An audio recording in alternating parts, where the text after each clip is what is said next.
जादू और तिलस्म की दुनिया सिर्फ दास्तानों में ही सुनने को मिलती है। मौजज़े दिखाते इंसान सिर्फ अफसानों में पाए जाते हैं। लेकिन आज के फनकार से मिलने के बाद हमारे ये अकीदे टूट जाने के इम्कान हैं,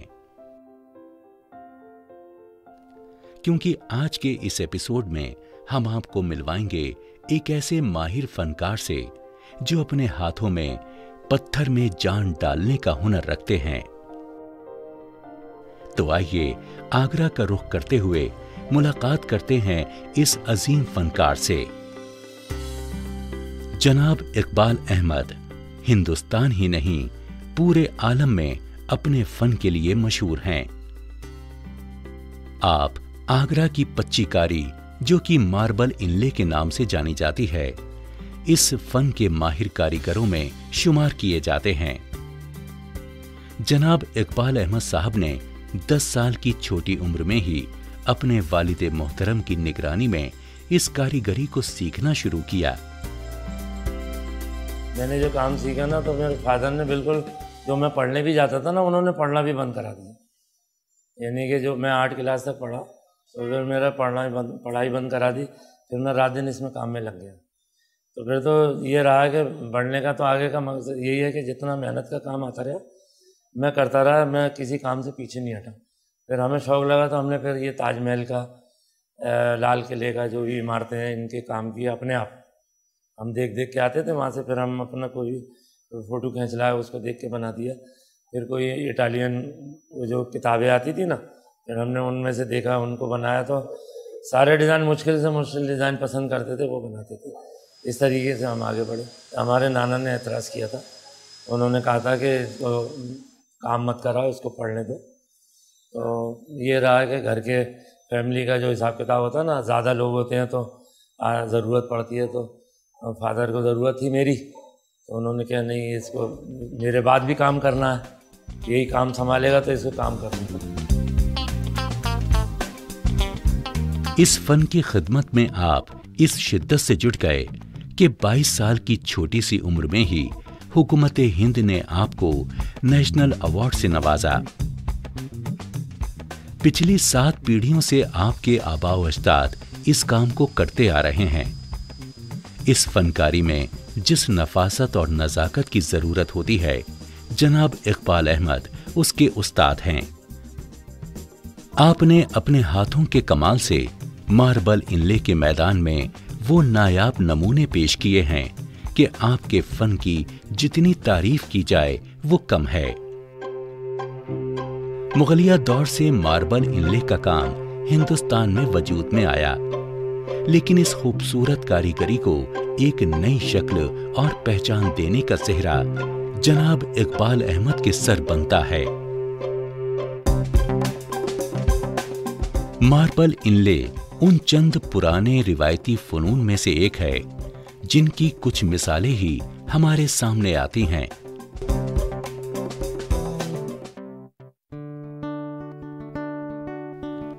आगरा शहर में मौजूद ताजमहल और लाल किले में इस कारीगरी के बेहद नफीस नमूने देखने को मिलते हैं। इन इमारतों के सुतून, इनके मेहराब और दीवारें इस कारीगरी से आरास्ता की गई हैं। वक्त के साथ साथ ये कारीगरी हमारे घरों, मंदिरों और होटलों की जीनत बन चुकी है। और ये कारनामा जनाब इकबाल अहमद और इस दौर के माहिर कारीगरों की कोशिशों की वजह से ही मुमकिन हो पाया है।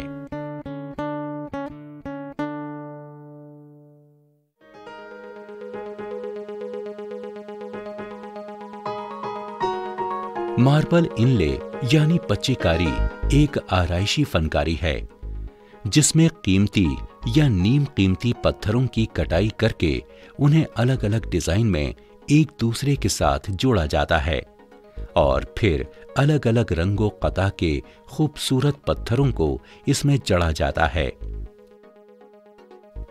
फिर आखिर में इसकी पॉलिश करके इसे चमकाया जाता है। ये कारीगरी उमूमन सब्ज, सफेद या काले मार्बल के पत्थरों में जड़ाई करके अंजाम दी जाती है। इसीलिए इसे मार्बल इनले का काम कहा जाता है। और इस कारीगरी में सबसे काबिले गौर बात यह है कि ये पूरा काम हाथों से ही किया जाता है। जनाब इकबाल अहमद ने इस बात का खास ख्याल रखा है कि आपके इदारे में हो रहा ये मार्बल इनले का काम मशीनों का मोहताज न बने। शायद यही वजह है कि आपके हाथ की कारीगरी इस कद्र खुशगवार और जिंदा मालूम पड़ती है।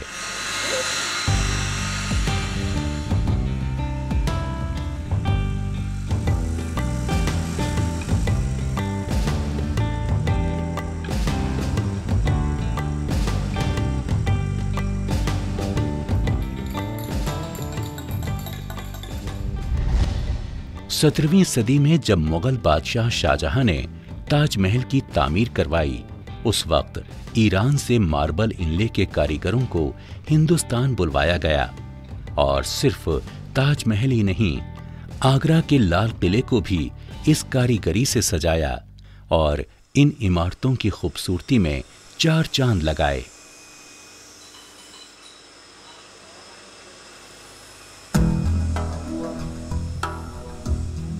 आगरा के कई बाशिंदों ने इस हुनर को सीखा और इसमें महारत हासिल की, जिनमें जनाब इकबाल अहमद साहब के आबाओ अजदाद भी शामिल हैं। जैसे जैसे इन इमारतों में मार्बल इनले का काम मुकम्मल हुआ, तब ईरान के कारीगर अपने मुल्क लौट गए, लेकिन यहाँ के मकामी कारीगरों ने इस फन को अपने हाथों में रचा लिया था। जनाब इकबाल अहमद के खानदान ने इस फन को पीढ़ी दर पीढ़ी आगे बढ़ाया है और इस फन को एक मकबूल दर्जा हासिल कराया। इस दौर में जनाब इकबाल अहमद इस फन की खिदमत को आगे बढ़ाते हुए इकबाल एंड कंपनी के नाम से एक तिजारती इदारे की नुमाइंदगी कर रहे हैं। ताजमहल बनने के बाद फिर ये कला चालू ही रही, ये बंद नहीं हुई। तो फिर ये हुआ कि हमारे बड़ों ने काम किया, ये दादा ने, परदादा ने, उनके फादर ने, वहीं से हमारे दादा परदादा से काम चला रहा है। तो ये हमने किया ये काम, फिर अब हमारी औलाद भी कर रही है ये काम, जिसको इनले वर्क कहते हैं, स्टोन इनले वर्क। इसमें स्टोन का काम है और बाकी का सभी लोगों को पसंद आता है। ये जो लोग अपना चाहते हैं ना, जिस ढंग का काम चाहते हैं उसी ढंग का बन रहा है। यानी कुछ किताबों से कोई ज्योमेट्रिकल डिज़ाइन पसंद करता है, कोई अपना इमारती काम पसंद करता है, इमारतों का, जैसे ताजमहल का या लाल किले का, कोट का, तो वो काम उन्हीं की पसंद का बनता है।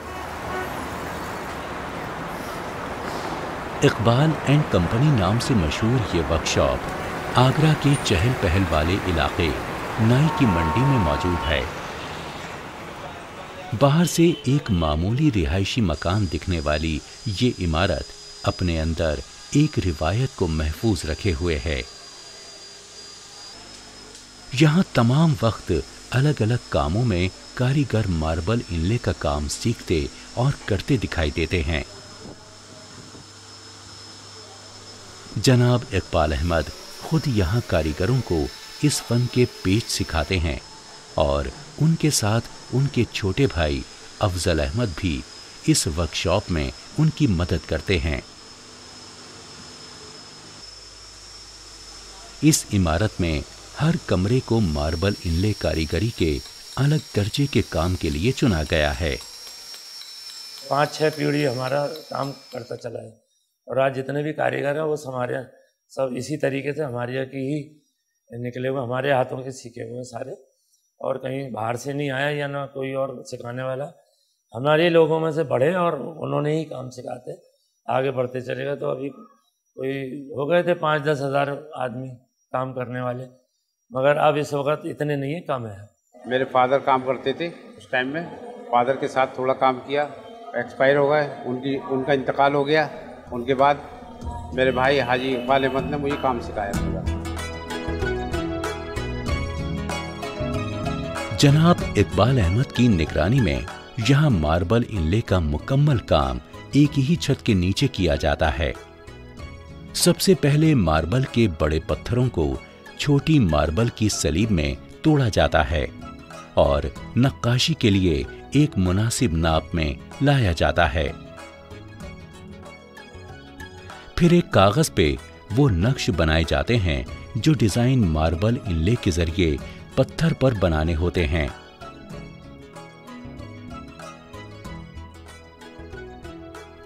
फिर वही डिजाइन टीन की एक पतली चादर पर उतारा जाता है, क्योंकि टीन से पत्थर पे डिजाइन उतारना आसान हो जाता है।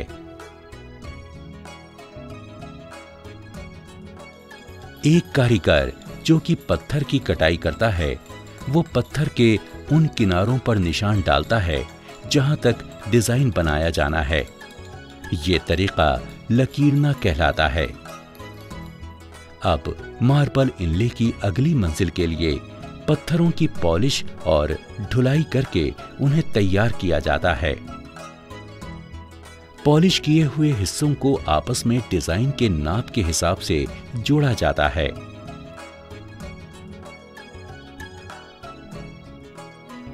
फिर इन कटे हुए हिस्सों को एक खास आले पर, जिसे सान कमानी कहा जाता है, हाथ से धोया जाता है। इन जोड़े हुए हिस्सों को कारीगर के पास लाया जाता है, जो इन्हें एक स्लैब पे डिजाइन के हिसाब से रखता है। इसके बाद एक कारीगर डिजाइन के मद्देनजर एक खाका खींचता है। फिर उस डिजाइन को खुदाई के जरिए स्लैब पर उतारा जाता है। इन डिजाइन्स को उस खुदे हुए स्लैब में भरा जाता है और आखिर में ये तैयार पत्थर पॉलिश के लिए भेजा जाता है। जब हम बड़ी बड़ी दुकानों और गलियों में मार्बल इनले की अशिया देखते हैं, तब इस बात का तस्वुर भी हमें दिमाग में नहीं आता कि किस कदर मेहनत और शिद्दत के साथ एक कारीगर इन्हें तैयार करता है। एक बेजान पत्थर को निखार कर खूबसूरती की मिसाल बना देने के सफर को देखते हुए हाथ की इस नफीस कारीगरी की मकबूल कीमत तय कर पाना जरा मुश्किल मालूम पड़ता है।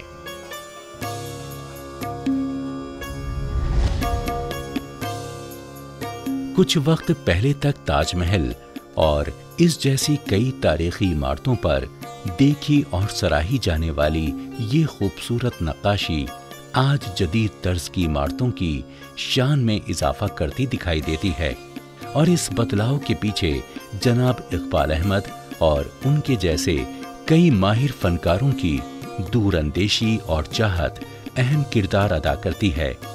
कई आर्किटेक्ट्स और डिजाइनर्स आज जनाब इकबाल अहमद के साथ साझेदारी में काम करना पसंद करते हैं, क्योंकि आप रिवायती फन की जानकारी के साथ साथ जदीद तरीकों और डिजाइन्स की भी माकूल समझ रखते हैं। जो मॉन्यूमेंटल इनले है, जो एक्चुअली ताजमहल और मुगल मॉन्यूमेंट्स में जो हुआ है, वो एक हिसाब से बनना बंद हो गया था और टूरिस्ट ट्रेड के लिए गिफ्ट आइटम्स के हिसाब से वो बना रहे थे सब लोग। हम जब यहाँ पे आए 1989 में हमने काम शुरू किया वो मार्बल इनले का।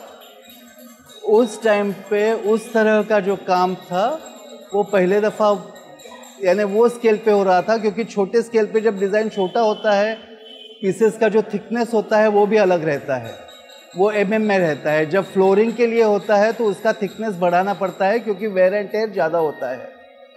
तो एक नई टेक्निक जो पुराने ज़माने में थी मगर लोग इस्तेमाल नहीं कर रहे थे, उसको वापस इंट्रोडक्शन हो गया उसका, और वहाँ से मार्बल इनले इन इंटीरियर्स आना शुरू हो गया। When he went and when he saw it in Florence and other parts of the world, that what was happening in the museum and things, then he also got the thing like, oh, if they can do it, we can do it better. Then he and me, we had participated in the Contemporary Furniture Fair in New York. First time some Indian was participating in that fair. So he came, he was doing the demonstration over there. We had done some totally different designs. First time we were participated over there. So there was a lot of interest. And funny enough, some of the architects who came for the exhibition, they saw our work over there. They saw the work in the second year also when we participated. They were working on the projects in India for the 5-star hotel projects in India. So they introduced the marble inlay in the project, and then they told the project department that such and such company is there in India who can produce the work what we are looking for. Then the project department contacted us, and then we did the design for them and executed it. जनाब इकबाल अहमद ने marble इनले के कारीगरों के लिए एक नया दरवाजा खोला। रिवायती तर्ज की इस कारीगरी की अहमियत अब मॉडर्न जमाने के आर्किटेक्ट बखूबी जान गए हैं।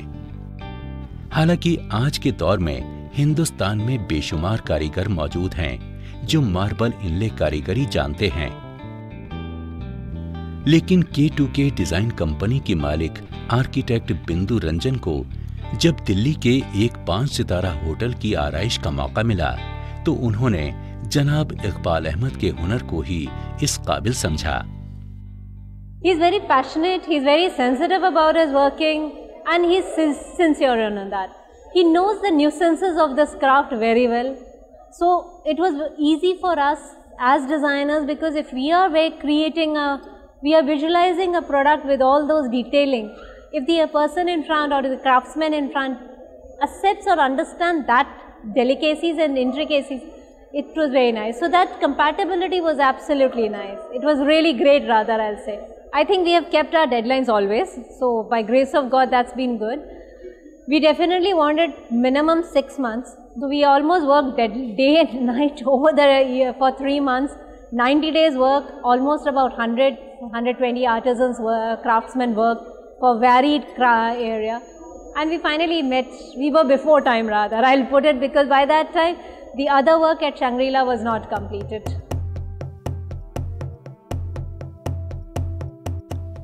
जनाब इकबाल अहमद के कारनामों का सफर यहीं खत्म नहीं हो जाता। आपने हिंदुस्तान और बाहरी ममालिक में अपने हुनर की छाप बखूबी छोड़ी है। इस कारीगरी के जरिए आपने हिंदुस्तान की गंगा जमुनी तहजीब के मद्देनजर कई मजहबी इमारतों की खूबसूरती में 4 चांद लगाए हैं। दिल्ली शहर में वाक़े बंगला साहिब गुरुद्वारे के खास दरवाजे को आपने अपने हुनर से और खूबसूरत बनाया है। ये काम जब से ताजमहल बना उसके बाद चलते ही चला रहा। तो हमारे बड़ों ने जो काम किया ना, वो मंदिरों में, गुरुद्वारों में, मस्जिदों में काम किया। तो वो फिर जब लोग मस्जिदों को, मंदिरों को, गुरुद्वारों को देखते हैं ना, तो फिर उनके भी दिलों में आया कि हम भी अपने घरों में कुछ बनाएंगे तो ये काम कराएंगे। तो इस वजह से फिर वो अपने आर्किटेक्ट जो घर बनाते हैं ना, उनको वो खुद बताते हैं कि हमें ऐसा काम चाहिए। तो वो उसी ढंग से फिर उनको बताते हैं, वो काम बनाते हैं। उस ढंग से फिर आर्किटेक्ट के जरिए हमारे पास काम आया। जनाब इकबाल अहमद ने अपने हुनर की मदद से शोहरत की हर बुलंदी को छू लिया है। आपकी कारीगरी बड़े बड़े होटलों में, मजहबी इमारतों में शान से आपके हुनर की कहानी कहती दिखाई देती है। हर नक्काशी और हर पत्थर की रंगत को देखकर इसके पीछे लगी मेहनत और कारीगर के हुनर के लिए इज्जत नजर में मजीद बढ़ जाती है।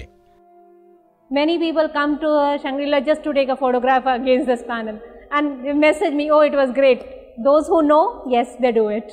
So here I'll also say that the designers, the craftsmen's names should be highlighted who have worked into that. It's not taking away his business. It is talking about the work, talking about the people who have invested their time, creativity, energy to create that product. दुनिया और हिंदुस्तान की बड़ी बड़ी इमारतों को अपने fun का तोहफा अता कर लेने के बाद भी आपसे अगर आपका सबसे मनपसंद काम दरियाफ्त किया जाए तो आप कुछ यूं कहते हैं। हमारा सबसे अच्छा काम तो हमने जो अरब का काम किया है ना, सऊदी अरब का, जो खाने काबा का, जो अभी तक वो उसमें एक नयापन है।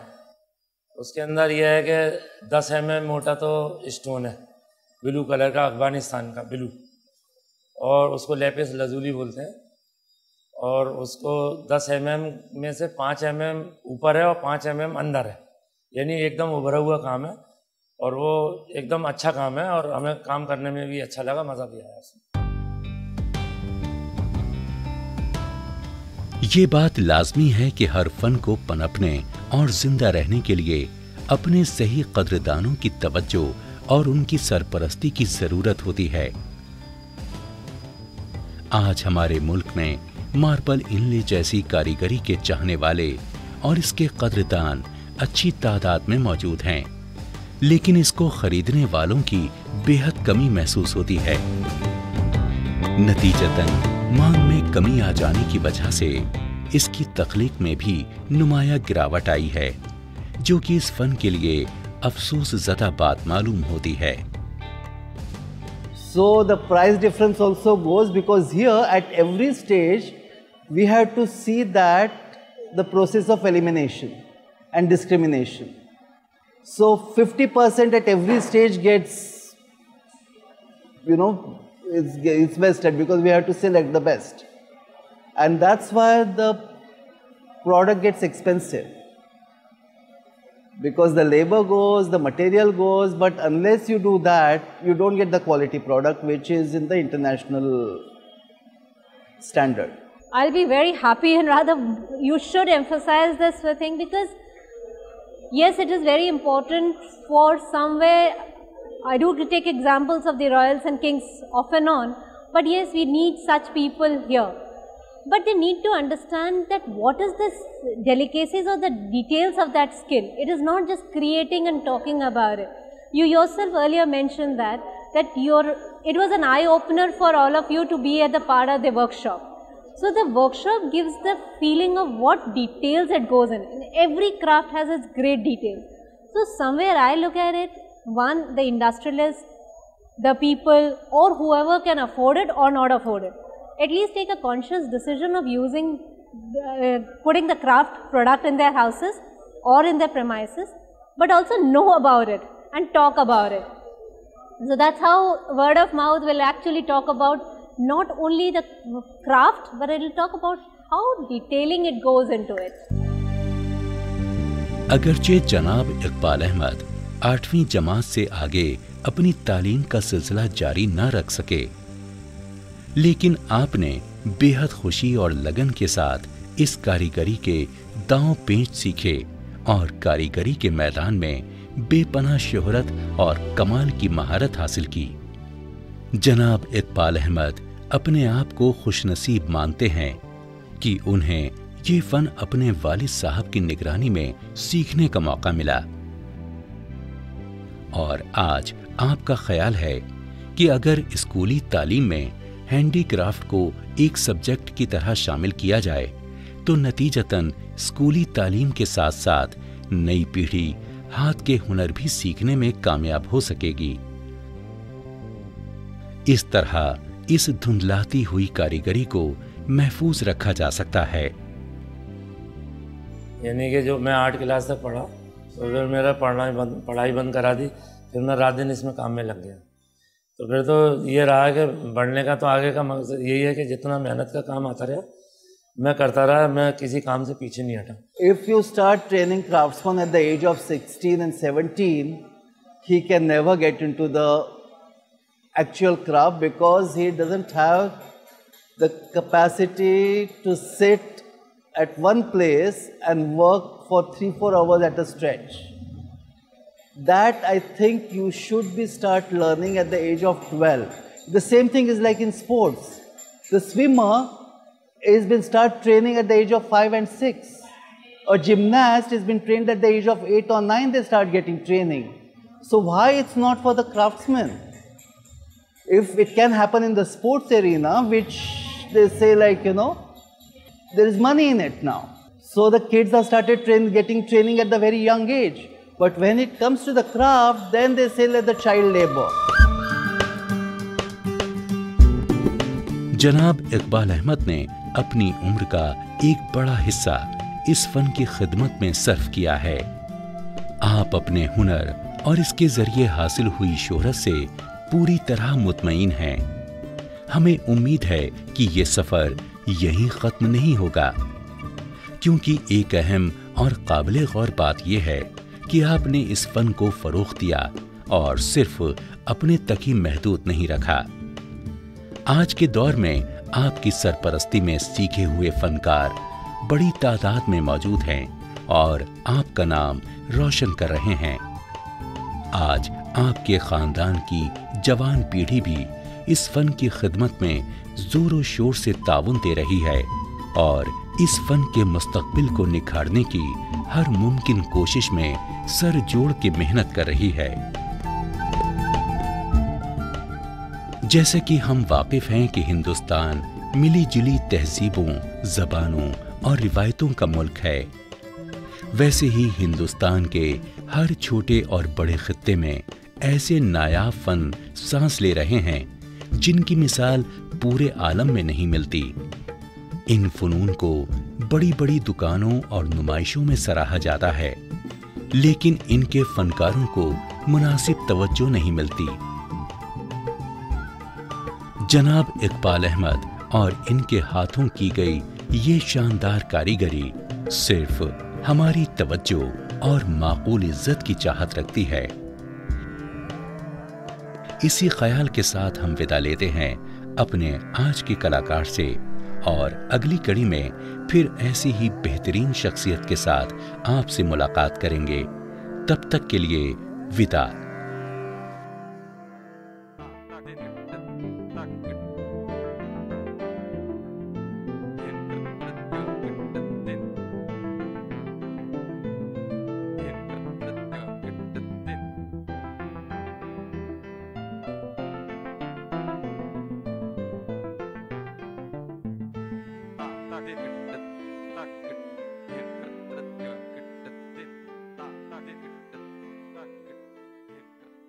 फेरों के लिए खड़े हो जाइए।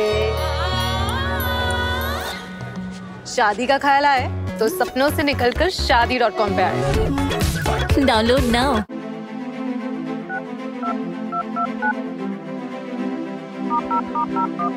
ट्रेडिंग करना तो चाहते हैं पर नहीं पता कैसे करें शुरुआत?